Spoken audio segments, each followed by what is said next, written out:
I'd like to begin by thanking both the judge and my opponent, and as a brief off-time roadmap, I'm going to be going over some of my opponent's refutations, reestablishing my case, and then going over some voter issues to conclude the round.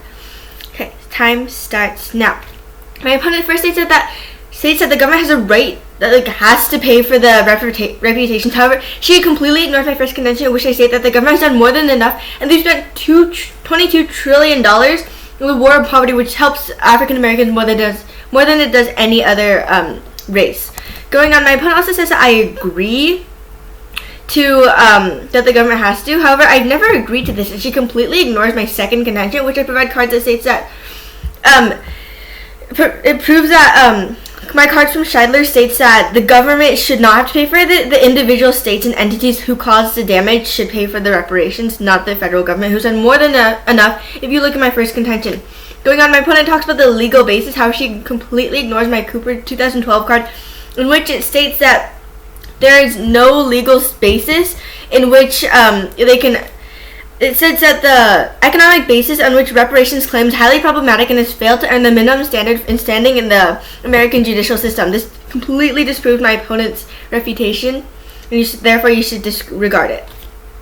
Going on, my opponent also has ignored my third and fourth contention. My third contention points out the crucial flaws in reparations, and my fourth contention talks about how African Americans actually do not want these reparations because they feel like these monetary values could not make up for what they've suffered. So you ought to complete those, completely draw those on the flow. And so, as a brief reminder, Judge, my opponent cannot come back in her last speech and respond to these points because that would be abusive to me. Okay, so going on to some of our voter issues for this round. The first issue in this round is whether or not the government should pay for it. My opponent simply claims that the government has to pay for it because they allowed it. However, if you look at my Scheidler card, it is clear to see that the government should not have to pay for these reparations, and it is instead the individual states and entities' obligation to pay for these reparations. Going on, the second issue that I would like to discuss is the legality of these reparations.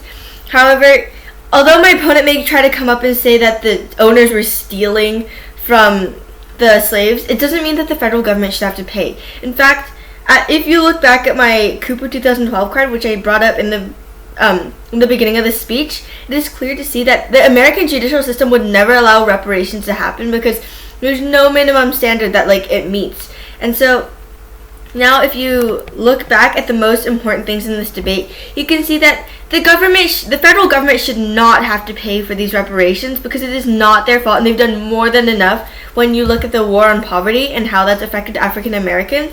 And also, if you look at the legality of this issue, it is clear to see that the United States judicial system would not approve of these reparations, and therefore you ought to vote for the neg because of these two reasons, as well as the fact that there are 9 crucial flaws with this reparations that I brought up in my constructive speech, as well as the fact that these African Americans don't want the reparations, which is a major issue because why would you force money on someone who doesn't want it, especially if they think that this money is just compensating for the harms that one has suffered, and no monetary value can ever replace the amount of suffering that someone's been through or the suffering that someone's ancestors have been through, which leads to them.